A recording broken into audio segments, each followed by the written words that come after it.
Welcome to Is a Hot Dog a Sandwich? Today we will be talking about if you could have a superpower, what would it be? I'm feeling charged up and electrified. Next up, if you could master one form of physical art, what would it be? How are you doing? We have a special guest today, Mr. Franco. How are you doing, sir? And I had to roll the R. We gotta give a special shout out to the Latino community watching. Yeah, always. We're close to Elephant and Castle as well, which has a massive Latino next community. door. And I've been learning salsa the last couple of weeks, and I'm trying to get it going. So yeah, big shout out to Latino community, fabulous food, music, and most of all, people. Yes, sir. I'm gonna cry. We Mess up your makeup. we actually we kind of teased the fact that we'd be having a guest this week, and we said, "Guess who?" So hopefully everybody guessed that you would be here because you're a wonderful superstar, guest to you know. have. Yeah. Got my heart fluttering.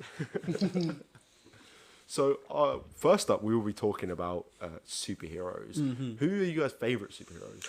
That's a great question. For me, my favorite superhero comes down to this character that really got me into the Marvel comics after I'd caught on a few of their movies, and that was Nova. Sam Alexander, not Richard Rider, but Sam Alexander. The Sam Alexander Nova potentially is getting a movie within the next 3 years, so I'm not going to say too much, but he's powered by a star. I'm going to leave it at that. Yes, we saw. Yes, sir. Favorite superhero. I think I'm gonna have to go with Batman. Yeah, Yeah. that's a good answer. I think like my thing with Batman's always been like, in today's world, he could actually be real. Yeah. I know Iron Man could also be, but it's like the fact that like you could be a billionaire with a lot of money. Yeah. And you just need like a really cool car. Yeah. And a really good suit, which I'm sure you can do. Yeah. I'm sure either Elon Musk or Jeff Bezos are trying to work this out right Yeah, now. so- 100% they're working on it. So like yeah, I know. But they're both he's- villains. They've always presented him also like I guess different movies in the comics, but like he's got like all these flawed characteristics. Yeah, I always find them very relatable. Yeah. For me, it's Spider-Man. I grew up watching the cartoon animated version of Spider-Man, which was like a sassy Spider-Man who would just take the Mickey out of absolutely every character would kind of get under the Kingpin skin and really kind of just anger them, but also was just hilarious, charismatic, and Tom Holland really plays that type of character, which is why I love Tom Holland so much. Yeah. And Spider-Man as a superhero, he's just cheeky, and he's got a wonderful story. In the same way that Batman has these flaws, he also has his flaws, and is incredibly clever, and it's a bit of an engineer in how he tackles the scene, which, as you may well know, I'm a bit of a process-driven guy. Yeah. So seeing all of that whilst I was having superhero powers, it's like, yeah, I could do that. And, Spider-Man is coming out in days. Yeah. So I'm very, very excited. I am very excited I for that. haven't been so hyped for like a movie trailer in a very long time as I was when I watched the Green Goblin's laugh. Like, just hearing that. And the little bull rolling. Tom Holland said that this movie's going to be brutal, not funny. So I am ready to have my heart broken. Yeah, and because we haven't had that same origin story for Tom Holland, we haven't really met his villains in the same way as of yet. Do we think that Tobey Maguire and Andrew Garfield are going to be in it? 100%. So, yeah. 100%. So, Every time they ask Tobey Maguire and Andrew Garfield about it, they're like, they go real stum. They don't even say nothing. So clearly, it's about that time. so superhero powers. Anyone got one? So I was gonna say flight, Yeah. but I watched a YouTube video literally a day ago that said why you don't want flight as a superpower, and they're kind of right. They were like, flies in your face. You're gonna get shot down by the US military because we know how they are. If anything's in there that they don't understand, Fly fast, bro. you're not right. You're not wrong. But I feel like flight nowadays comes with hassle. If drones are causing trouble, imagine a supersonic human being. So I've cut flight out. Yeah. But for me, a superpower, and I actually spoke about this last week. Superpower for me that is untouchable is super speed.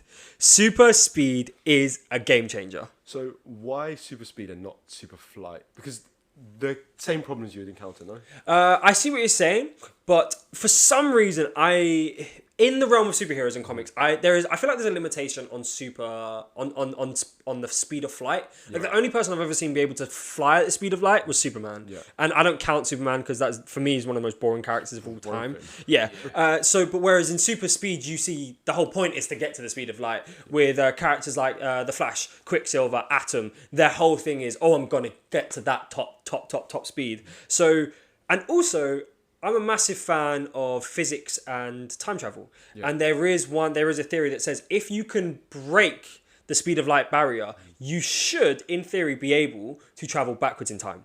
So technically, if I can master super speed, I can also potentially master time travel. Potentially. There's some physicists who postulate that speed can also relate to time. So I could have 2 for the price of 1. Where would you go back to? That's a great question. I would probably go back to before humanity. Okay. I would want to see, what's going on. I might even go to the plateau where humanity was spawned and see what's going on there. Can you go forward in time if you go back? Oh, I. Because I don't know. Does that mean you have to run backwards instead? if I start backpedaling, shout out to Deion Sanders. I don't know it that far. I'll chat to my boys Einstein and that when I travel backwards and see what they give me. Oh yeah, what happened to the extinction events? What if you run just a little bit too far and the comet comes down? Oh no! You can't see anything. No, and if you go back, obviously, if you can't go forwards, then I'm just stuck. I'm just stuck. I can't be with you guys. But you get some cool pets though. That is very, very true. But yeah, super speed for me is one you can get into any arena. I can go see any artist I ever want to perform. I can also, if I want to be really cheeky, play sport. I could just be a little bit faster than everyone else. Just be fast enough to always make the other person who's trying to tackle me or get to me miss. You know what I mean? Well, who's the kid from The Incredibles? That scene.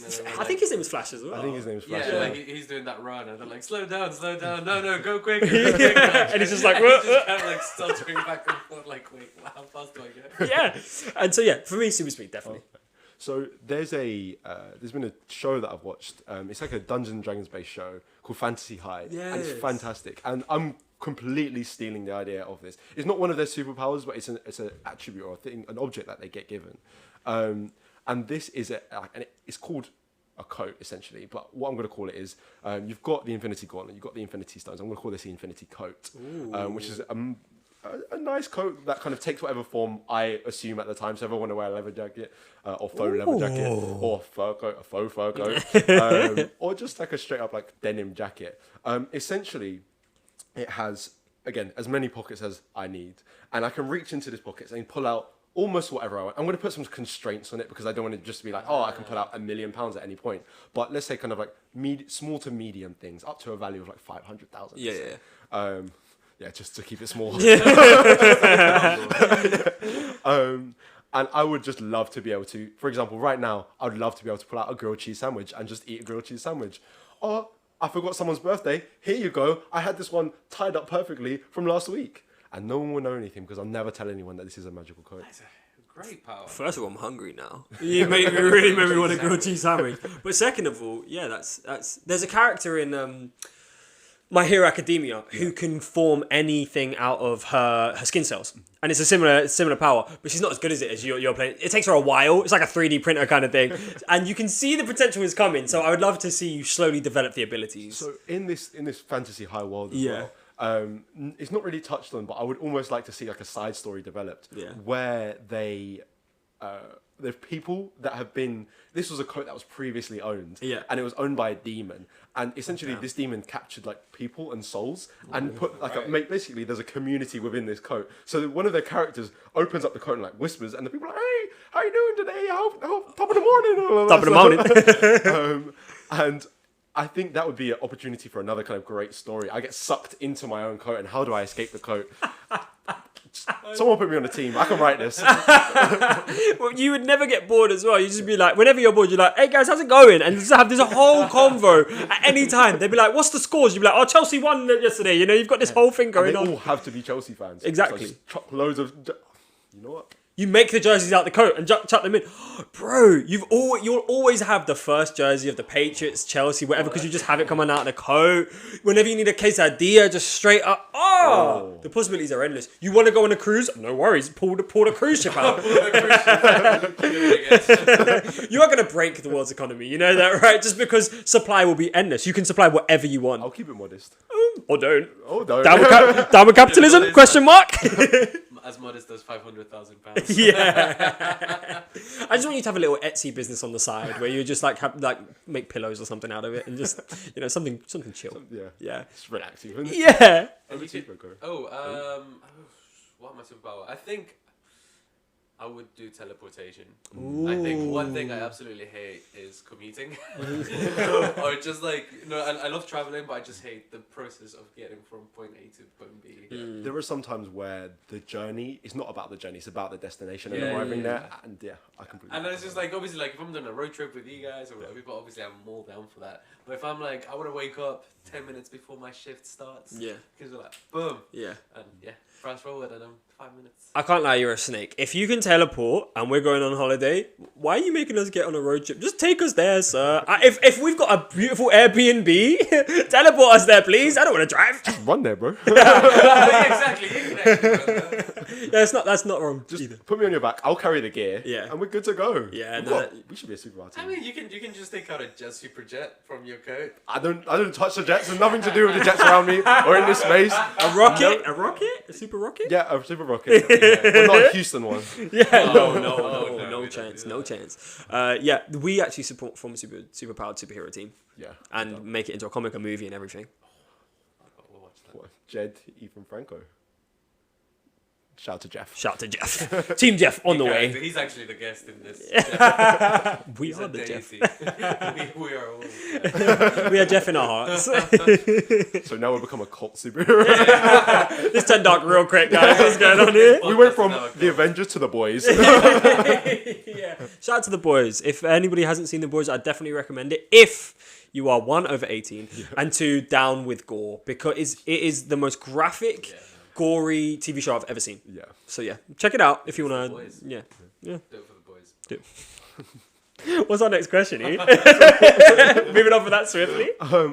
As the Avengers and I think the boys and Invincible, which is also another one of our favorite superhero series, are all based on fabulous pieces of art.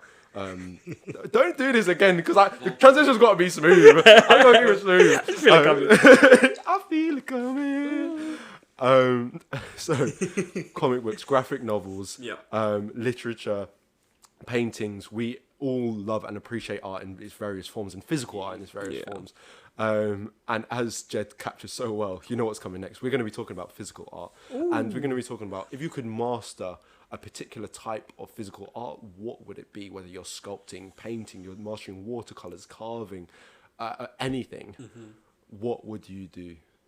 I think first of all, I think that's a great question because physical art has changed, right? It has moved from being just on the 2D realm to being, before that, even before that, it was into the side of cave walls, right? That's where art really originally comes from. To potentially stuff in the ground. There are things like crop circles that pop up, which might not be of this world, but there are chalk drawings in the ground in places like Devon and Somerset, where you have these massive images that you can't see from just standing on the ground. But if you were to go from far away or in a helicopter and overlook it, it's these art pieces that don't really make sense from the time. If you're ever driving to Dover, just look to your left, and there's normally one that I can't remember what it is, but there's a massive one that she's just like, oh, we're just gonna leave this one here. Yeah. And so I love how art has moved from the 2D into the 3D. You see sculptures and things like that have changed. You see people making water features. And to the point where I would count, and this is how I'm moving into mine, architecture as a form of physical art, right? The way we build buildings potentially changes the way that art has formed as well. If you look at something like the Sistine Chapel, designed by Michelangelo, to my recollection. He painted the. He did the, He didn't design the building. Which is a combination of multiple forms of art, right? You have sculptures within the building, but you also have paintings on the ceilings. And the way that the housing is framed of this art also is a part of the art itself. Yes. So for me, I would be an architect as a form of physical art. Great answer. Yeah, man. We have maps in this house provided to us by some of our most apes. wonderful guests, the apes, who have provided us with kind of a where's where of architecture in London. Yes. And there's architecture of train stations, which I find beautiful. There are architecture of the St. Paul's Cathedral, which I find beautiful. The Globe Theatre, which is beautiful. These things in their own right are pieces of art. And without them, they make the tapestry that is the physical space of London more beautiful.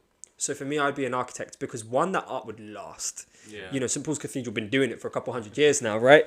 And the Vatican City's been doing it for a few hundred years. The Pyramid's been doing it for a couple thousand years. So I would be an architect and I would challenge myself to build a piece of art that would rival the longevity and the cultural relevance of something like the pyramids.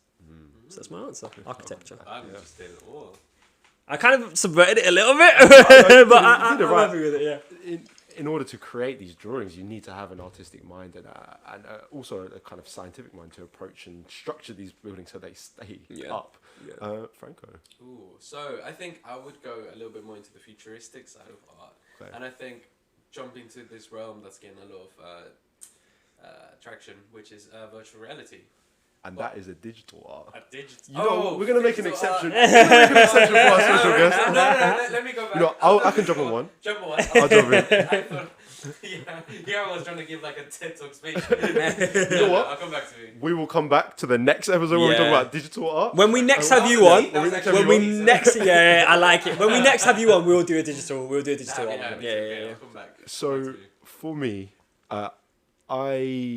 this is again like it's almost like a family thing. My grandma was an incredible artist, and she experimented with a wide variety of mediums. And my mum also kind of picked up this art, as well as the other ape, Carl, who was on this podcast, who's an incredible speaker and just an incredible explorer of different art media, etc. And one thing that they're all really good at in their own different way, but I'm going to take my grandma's style of this, is they're really good at etching and printing. I actually have a physical wooden copy of a print that my grandma did, where she cut into wood very intricately to create these kind of wavy patterns and create a forest scene. And I almost love the etching more than I actually love the product, the end product of this, because you can really look at this piece of work and feel the artist's effort and the artist's attention to detail in creating this piece. When you etch, you don't get an opportunity to make mistakes. You have to get it right first time, or you have to be able to adapt those mistakes into happy accidents. And I would love to be able to etch and then print these off, whether it is working on wood, steel, or otherwise. I think that would be a wonderful skill to have. Yeah, that's beautiful. And I like that bit you said about if you make a mistake, you have to live with it somehow. Yeah. How are you going to work that into something that is a part of this piece? And I think it's a metaphor for life. I'm really stretching this. Where regardless of what happens, you've made the mistake. How do you turn it into something beautiful? Yeah. And that's kind of what life is in some aspects. So There's no point crying over spilt milk. that's true. That is very true. Especially if it's oat milk. It's kind of like failure is part of the process, kind of like. Yeah. And you love your processes, as you said. Yeah. It's the Just perfect tie one that for all you. together. Yeah. And also those prints can be replicated, so you can make stuff like blankets and really interesting pieces. So maybe we need to work together. I'll print on the side of your building. Please. And get that art. Please. Okay. How are you bringing this home? Sorry. So painting curtains, right? Yeah. Oh, absolutely. Painting definitely counts. Yeah. I'm just going through the vetting process. No, I think I would be a painter, but I think specifically I would be an abstract expressionist painter. Okay. Because so I studied back in sixth form at GCSEs. I did the Cold War, and actually one of the battles that America and Russia fought that not many people talk about is through art. Okay. So I didn't know this, so this is really interesting. The simple story is that like the Soviets were very pro and doing like social realism paintings. So it's just like painting life as it is. You know, like painting the farmers, the laborers, like the people working for the state. Whereas what America did was that they started to fund the other side of the art spectrum. So it was kind of like what was growing at the time was like Jackson Pollock and like other people of that time. Can't remember any of the names as of yet. That's good work on that study. Yeah. And what they would do is that they would create like these abstract paintings that would kind of like reflect more like, obviously I'm not an ideas of ideas and stuff. Yeah, but it's kind of like trying to paint emotions. So like for example, like you know if you see a Jackson Pollock painting, yes, it does look like someone just literally threw like brushes on a canvas, but I felt like it expressed a lot of like anger and like sentiments. And what attracts me about that movement specifically, and which is what I would do that as a painting, is that there's kind of something about that art form that kind of touches more on human intuition and like some part of our soul or like inner being or whatever you want to call it. That like when you look at it, you feel that emotion. You can connect to it a lot. Yeah. I feel like going back to the throw thing, if you're angry, you throw something tend to be very hard, so you'd expect to see this potentially massive splodge of red, which is another colour associated with it. But if you're a bit sad, you're not going to be as enthusiastic with your throw or as fervent with your throw, so it may reflect differently. And connecting with art in that way is something that is really interesting because you can perceive it in the way that you need to perceive it at the time. And I think like with painting as well, it's like, you know, for the longest of time in human history, that was the way we kind of documented the world. But I always feel like a lot of artists also painted how they saw the world in that sense. Like, you know, like, because obviously you're only seeing through the eyes of whoever drew that painting. Whereas like I like abstract expressionism because it's not trying to capture like a logical or a factual statement. It's kind of like, yeah, it's just the artist trying to like show a part of themselves that it's not easy to express. Yeah. In like a logical way. So you're saying it is that it is what it is version of art. It's funny you say that. I kind of deem the immersion of abstract art as the death of art. Ooh, okay. Wow. It's a very different slump. I'm not against it at all. I'm not against it at all, and I understand it has a place. But I see it as I have a very not bleak, but I've started to form this philosophy of entropy of everything, right? And it's not a new philosophy. It's, you know, following lots of... But I feel slowly everything is slowly decaying away and falling into the decomposed parts of itself. And art is a representation of that for society, right? So like you saying, when they're as opposed to painting a thing, they're painting maybe the idea of a thing or the feeling of a thing. And slowly, I think we are seeing art turn into, oh, this is a white page, because that is the decomposition of what everything that the universe is once everything is gone. It's like, no, it's a blank page because you didn't do nothing. Don't get paid £1 million for it. And there's a little bit of what I think when you started to see that abstract art start to come in, it was the beginning, and the beginning in painting of that decomposition, that entropy of art, which has allowed, I think, art to lose its form. And some people say that is art's next form, right? The fact that you are allowed to break things up into different things as opposed to a formulaic way of presenting them. It's, for me, sometimes I think an excuse for laziness, to an excuse for people to be very open to interpretation, because they can say, oh, this is a brown square, and this means 1,000 things to me, so you now must feel something from it. Now, obviously, art is subjective, so you don't have to feel anything from it. But I do find that sometimes that form of art is lost on me, because I'm like, oh no, it's nothing. This is nothing. You've just thrown some dots on a page or whatever. So, yeah, I love how your take on it is, it allows you to feel these things and see things differently. Whereas somebody in the same room is just like, they're just lazy. I think But that's what art is, one right? distinction I would make was like would be like, I feel like there's a difference between, and this is kind of beyond the scope of this episode, but abstract expressionism is a little bit more complex than like something like minimalism. Yeah. I'm not a big fan of minimalist art. Yeah. Like, where it's like Don't tell one Kanye line West. and 2 dots, and you know that sells for £200,000. Yeah. If it's something I feel like I can genuinely recreate on like Microsoft Paint, Yeah. I'm not a massive fan personally. And I feel like you're seeing more and more of those kind of things in galleries, which, if people enjoy it, that's okay. That's a part of the game.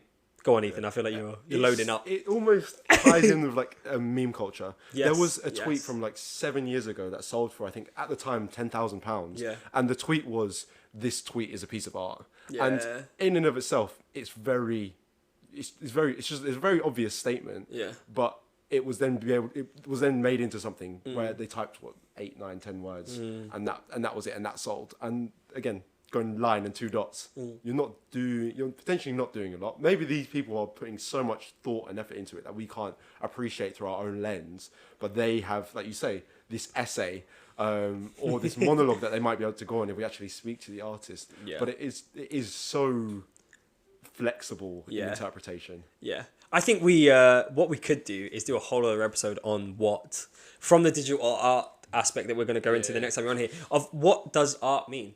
Because first of all, that's 10 years of conversation right there. 2 hours special. Yeah. I'm going to go for a minimalist answer on that. Well, you know, people like Da Vinci and Galileo are heralded as these geniuses. And I know I just named 2 white men, to my understanding, but they are heralded as these architects of what beautiful art is. They spent years and years and years and years and years and years and years honing that craft and painting these things. And then you have somebody turn up who's got a degree out of this fancy New York university who's like, does a circle. And it's like, no, that's going to now be the thing that's showed in the Met. And it's like, Come on. Really every fan of this one. I'm really just going at it. Yeah. I'm just airing my grievances. Maybe I should put new and modern and minimalist art in Room 101 in one of our future episodes. Because Sorry, boy, sounds like- I'm against it. Yeah. So today we spoke about if you could have a superpower, what would it be? We had super speed, Yeah. we had the infinity coat, and we had teleportation. Yes, sir. Which is, I think teleportation statistically is the most chosen answer. Yeah. It makes a lot of Really? sense, Yeah. yeah. People don't like commuting, like you said. You been on the tube lately? God, man. One the central line. Oh, yeah. Ugh. We also spoke about if we could master a single form of physical art, what would it be? We had architecture, we had etching and printing, and we had Abstract expressionism. abstract Not expression. virtual reality. Not virtual reality. That's We're saving coming in that the for another future. day. Again, my go-to. I hope you're having a fantastic day, week, month, year. Thank you very much to Mr. Franco for joining us. Is there anything you'd like to say? Yes. That was a very good minute. I was trying to hold on the pause for a little bit. Don't do minimalist art, kids. I appreciate that, yeah. Or drugs. Then don't do Yeah, they're kind of the same, really, at this point. Yeah. Find us at Is a Hot Dog a Pod, TikTok, Instagram, your favorite social media. Check out our other podcast. We link our podcast quite a lot together. So if you're a bit confused about the Chelsea jersey, go back and listen to last week. Again, fantastic day, week, life, month, year. Jed. Thank you so much for your time. It is always appreciated. Wherever you are, we appreciate you so much. Hopefully you've had a moment of light and laughter while listening to us and maybe a little bit of insight. Thank you so much for listening wherever you are. We are over and out. Peace. Bye.